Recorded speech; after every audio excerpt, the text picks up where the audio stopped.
Sharp was telling him the story of some of the behind the scenes from Friday After Next. Let's start with that. When I went out there, let's just go back. In 2000, I was the host of BET Comic View, and in the season 2004. I also worked on this show called Live from LA. That was my first job with BET, and that's where I met Ice Cube, if I'm not mistaken. And Ice Cube was like, man, hey man, I like your work. I want to do some stuff with you. I want to put you in some movies. And Ice Cube started putting me in movies, which really helped my career. Then he put me in Friday After Next. And just for clarification, I went out to audition for Friday After Next as Money Mike, not the Santa Claus. And that is the honest God truth. I had no reason to go on there and to go on Shannon Sharp's show and lie about any of that. That's what I auditioned for. Was Money Mike, and I guess the producers, Cube, and everybody saw something different.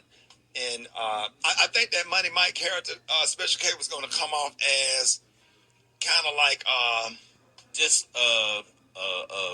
one a guy who was hanging around in the strip mall who was just kind of being annoying and almost like a crackhead type of character. That was right. Just...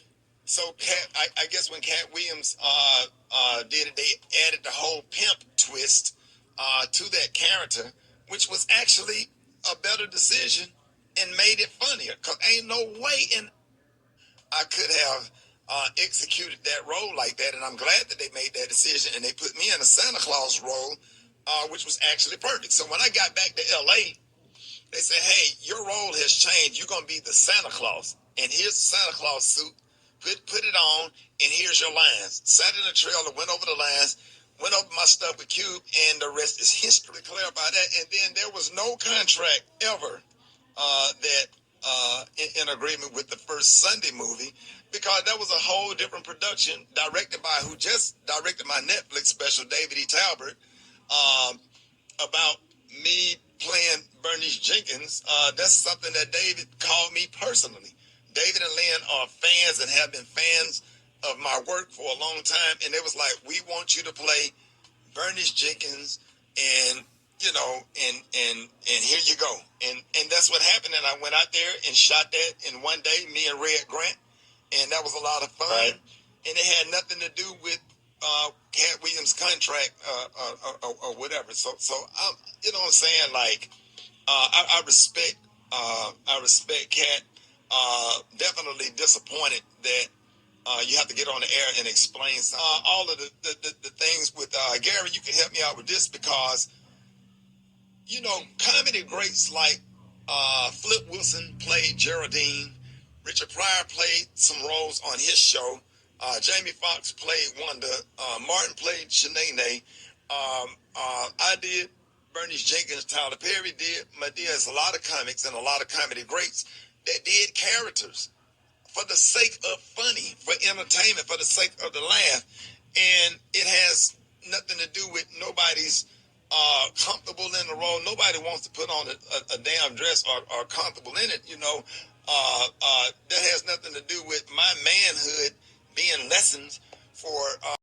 So Ricky Smiley said he'll put on a dress anytime. It ain't got nothing to do with his manhood. He just trying to put food on the table for his kids. Ain't no mystery in his sexual history.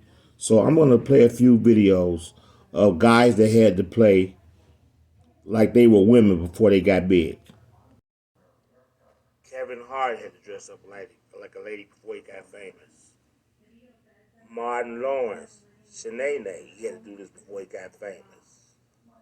Wesley Snipes had to dress up and play a drag before he got famous. Vin Raines had to do this in Holiday Heart. Tyler Perry, Madea, Flip Wilson, Geraldine. All these black men had to go through that. Even got Grady on Sanford and Son. Oh my God. See, all these black male comedians had to get feminized and go through that door to get to the next step of entertainment. This has been going on forever, and it's still going on. Y'all ain't gonna believe it. Y'all ain't gonna wake up.